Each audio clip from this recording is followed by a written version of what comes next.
Salut les renards, c'est Foxpy, on se retrouve aujourd'hui pour un nouvel épisode consacré à l'algorithmie en Python. Aujourd'hui, on va voir comment résoudre une grille de Sudoku. Pour ça, on va avoir besoin de coder deux méthodes. Une méthode solve qui va résoudre la grille de Sudoku et une méthode nValid qui va permettre de tester à chaque fois qu'on positionne un nombre si celui-ci est bien positionné ou non. Donc, on va commencer directement par la première méthode, donc la méthode solve, et celle-ci va récupérer, enfin va prendre une grille que je vais appeler grid. Donc ici, c'est une variable globale, c'est-à-dire que si votre grille est à l'extérieur de la méthode, eh bien votre méthode réussira tout de même à la récupérer. Donc on pourrait avoir une grille ici. Pour le moment, je vais juste mettre une liste. Et cette grille, on pourrait travailler dessus tout de même dans notre méthode grâce à ce mot-clé global. Maintenant, on va faire une boucle, donc for y in range 9. Donc y, c'est l'axe des ordonnées, c'est les lignes que l'on va parcourir. Ensuite, for x in range 9, donc là, c'est l'axe des abscisses, c'est-à-dire c'est quand on va se déplacer de colonne en colonne. Et à présent, on va créer une structure conditionnelle. Si grid de yx est égal à 0, alors ça, c'est par rapport à la grille qui va nous être donnée en entrée. Si la grille qui nous est donnée en entrée, à la place d'avoir un chiffre compris entre 1 et 9 inclus, elle contient 0, ça signifie que cette case n'a pas encore été résolue et donc il va falloir la résoudre. Je vais alors ici créer une nouvelle boucle, for n in range 1, 10. Là, ça sera toutes les valeurs à tester sur cette case. Et enfin, on va créer notre structure conditionnelle. Donc si n est valide, alors, ici, ça va prendre en paramètre yxn. Alors, on pourra affecter à grid de yx la valeur de n et ensuite repartir dans solve. Donc là, on va utiliser une méthode par récurrence. Alors attention, ne pas confondre toutes les boucles. Ici, on parcourt les lignes, donc on va aller de ligne en ligne. Ici, on parcourt les colonnes, donc on va parcourir les colonnes sur une ligne, et dès qu'on a fini de parcourir toutes les colonnes, tac, on passe à la ligne suivante. Ensuite, on parcourt toutes les colonnes, dès qu'on a fini toutes les colonnes, tac, on passe à la ligne suivante. À chaque case, donc Y étant les lignes et X étant les colonnes, on regarde s'il y a un 0. S'il y a un 0, c'est que cette case n'a pas encore été résolue, et donc on va tester tous les chiffres, allant de 1 à 9 inclus, hein, vu que le 10 est exclu, pour voir s'il y a un chiffre qui peut aller dessus. Ensuite, on va faire appel à la méthode nValid, donc on va poser ce chiffre, et on va regarder si ce chiffre est déjà présent sur la ligne, sur la colonne et sur la sous-grille.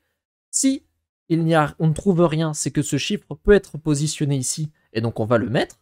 Pour ça, on fera grid de yx, et si ça n'est pas le cas, eh bien on ne rentrera pas dans cette condition, et on passera au n supérieur. Donc admettons qu'on ne peut pas mettre n ici, parce qu'on découvre qu'il y a déjà un 1 sur cette ligne, pardon, admettons que l'on veuille mettre un 1 ici, dans un yx quelconque, et qu'on trouve déjà un 1 sur cette ligne, alors on passera au n suivant, 2, etc. etc. Ensuite, une fois qu'on a positionné un nombre, on part dans solve, et on refera le même processus. Si jamais on dépile et qu'on ressort de solve, ça veut dire que le nombre n'était pas bon. En effet, nous sommes arrivés dans une situation où il n'y avait plus de nombre possible, c'est-à-dire qu'on a parcouru toute la boucle n comme ceci, et on n'a pas réussi à placer de chiffres. Ça veut dire que là, quand on est arrivé sur cette case, la grille, en fait, c'était plus bon. On s'est bloqué, en fait, et donc il faut faire ce qu'on appelle un retour sur trace, il faut revenir en arrière, il faut qu'on retire les chiffres un par un, jusqu'à ce qu'on puisse avoir des chiffres qui sont valides. Donc pour ça, on va faire grid comme ceci de yx. Et là, on remettra égal à 0, donc c'est-à-dire que on a essayé de placer notre n, ensuite on a essayé de continuer à résoudre, puis à un moment on s'est bloqué, on va dépiler, et quand on va dépiler, bien, la case en fait c'est qu'elle n'était pas bonne, donc on la remet égale à 0 pour pouvoir la retravailler plus tard. Enfin, au-delà du for, on met un return, donc si dans la boucle for on n'a rien trouvé, on fait return, on dépile. Ok. Il va nous rester une chose à faire, c'est une fois qu'on a fait tout ça, on peut afficher la grille qui est résolue. Alors, est-ce qu'on le fait dans cette méthode? Non, on fera peut-être une méthode pour l'afficher ultérieurement. Donc, on va juste laisser le return ici.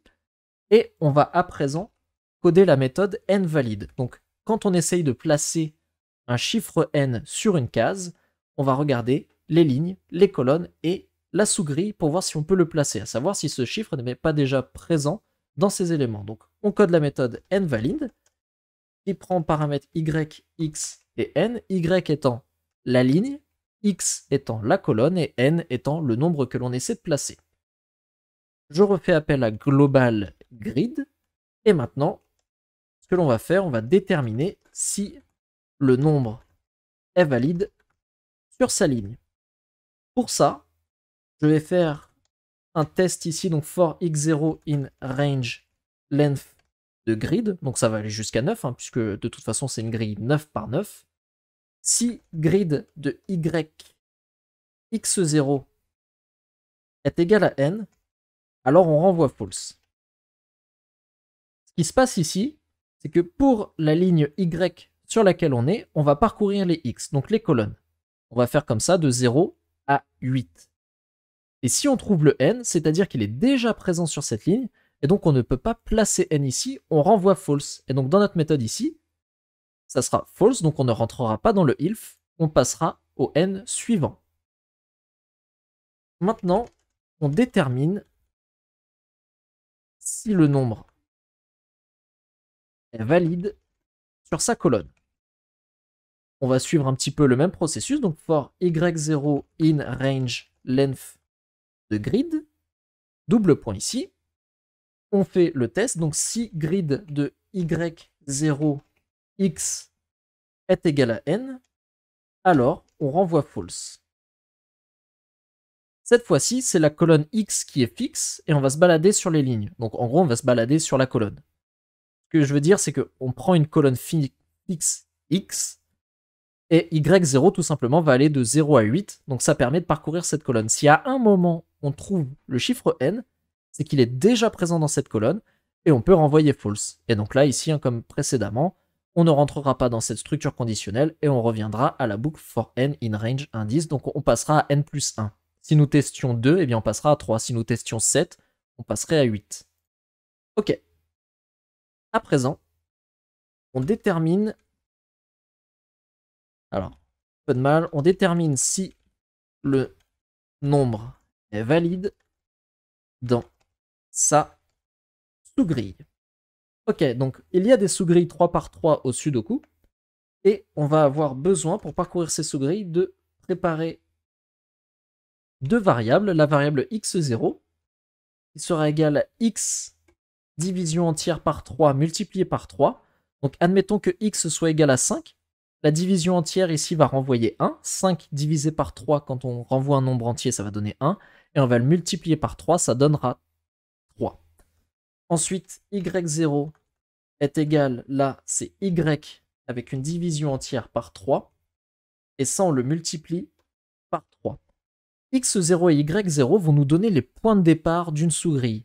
Si nous étions ici en x est égal à 3 et en y est égal à 3, nous chercherions en fait dans quelle sous-grille se situe cette place. Et pour ça, on va appliquer ces formules. Donc x avec la division entière par 3, donc 3 divisé par 3, ça fait 1, fois 3. Donc on commencera en x à l'indice 3. Et en effet, ça sera la deuxième sous-grille, puisque à l'indice 0, 1, 2, il y a la première sous-grille. À l'indice 3, 4, 5, il y a la deuxième sous-grille. Et à l'indice 6, 7, 8, il y a la troisième sous-grille. On fait pareil pour y, et on trouve à quelle sous-grille nous sommes dans notre grille de Sudoku. Alors ici, je peux faire un petit... peut-être faire un petit carré, mais ici, la première sous-grille, elle va commencer à l'indice 0. Ensuite, pour les colonnes, ça va être à l'indice 3, et puis ensuite à l'indice 6. Et là... Ah ouais, mais si je mets pas les colonnes, en fait, ici, ça va être la ligne 0 et la colonne 0. Ici, ça va être la ligne 0, la colonne 3. Et ici, ça va être la ligne 0, la colonne 6. Ici, ça va être la ligne 3, la colonne 0. Alors, si je mets pas d'espace comme ça restera uniforme. Ici, ça va être la ligne 3, la colonne 3. Et ici, ça va être la ligne 3, la colonne 6. Et pour terminer, on va avoir 6, 0, 6, 3 et 6, 6. Donc peu importe la case sur laquelle vous vous trouvez en XY, grâce à cette formule, on va trouver le point de départ de la sous-grille que l'on va visiter. Donc, il y a 9 points de départ, 0, 0, 0, 3, 0, 6. Alors, vous pouvez regarder, hein, vous pouvez tester avec n'importe quel X et n'importe quel Y, donc qui sont compris entre 1 et 9, exclus, 0 et 9, exclus, pardon, parce que comme c'est une grille de taille 9 par 9 et que les index sont à 0, ça se termine par 8. Mais vous verrez, hein, par exemple, si on est en 8, 8, alors 8 division entière par 3 fois 3, donc ça fait 2 fois 3, ça fait 6. Donc, sur les colonnes, nous serions en 6. Et là, 8 divisé par 3, donc ça ferait toujours 2 fois 3, 6, et nous serions en 6, 6, donc nous démarrions ici. Je précise hein, que je parle des lignes pour le premier élément, et je parle des colonnes pour le deuxième élément, donc c'est l'inverse de ce que l'on a l'habitude de voir en mathématiques, c'est-à-dire qu'ici je commence par les ordonnées, et ici on a les abscisses. Ok, donc je vais supprimer ça, donc là on a nos points de départ pour nos sous-grilles. Maintenant on veut parcourir nos sous-grilles, donc nos sous-grilles sont de taille par 3, donc on va avoir besoin de 2 boucles qui vont nous permettre de les parcourir. Donc I qui va aller de 0 à 3 exclu, donc de 0 à 2. J qui va aller de 0 à 3. Et enfin, si grid de Y0 plus I est de alors, X0 plus J est égal à N, ça veut dire qu'on a déjà trouvé que N est déjà présent dans la sous-grille et on peut renvoyer false. Maintenant, après cette méthode, si on a procédé à tous les tests et que l'on n'a rien trouvé, eh bien on peut renvoyer true. Cela signifie que le N est valide, il peut être posé sur cette case X, Y. Maintenant, on veut afficher cette grille, donc entre-temps, ici, j'ai ajouté une grille qu'on a déjà vue dans l'épisode précédent et j'ai mis quelques zéros pour que notre algorithme puisse la résoudre. Alors l'affichage, on va le faire dans la méthode solve. Ici, tout en bas, quand notre grille sera complète, eh bien la boucle for y in range 9 et for x in range 9, eh bien on va sortir de cette double boucle, et ici on pourra faire notre affichage, donc for i in range 9, donc i ce sont les lignes, for j in range 9, j ce sont les colonnes, et là on va faire notre print, alors print de grid i, j, et là on enlève le caractère de fin de ligne. Ici, on va tout simplement mettre un espace. Comme ça évite qu'à chaque élément, en fait, on fasse un saut de ligne, ce qu'on ne veut pas, hein, on veut que ce soit affiché en ligne. Maintenant, on met un print ici pour sauter entre chaque ligne, donc pour faire un retour à la ligne à chaque ligne, et là, normalement, on est plutôt pas mal, on devrait pouvoir résoudre notre grille ici. J'exécute, et oui, si je ne fais pas appel à la méthode, ça va jamais rien résoudre, donc ici, je fais solve, j'exécute, et là, nous avons voilà notre grille de Sudoku résolue. Vous voyez, 1, 2, 3, 4, 5, 6, 7, 8, 9. Alors que sur la première ligne, nous avions 1, 2, 3, 0, 5, 6, 0, 8, 9. Sur la troisième ligne, nous avons 0, 8, 9, 0. Et là, vous voyez, sur la troisième ligne, nous avons 7, 8, 9, 1, 2, 3, 4, 4, 5, 6. Donc là, notre grille de Sudoku, elle a pu être résolue grâce à notre algorithme, donc il est fonctionnel. Je vous invite à tester avec n'importe quelle grille ou justement à enlever quelques zéros pour voir à quel point ça travaille correctement. Donc ici, hop, j'enlève quelques zéros. Vous allez voir, bon, par contre, plus vous mettez de zéros, plus il y a de chiffres à découvrir, plus l'algorithme est lent, hein, bien entendu. Là, mon PC contrôle entrée. Et vous voyez, quand même, il a réussi à le résoudre. Hein.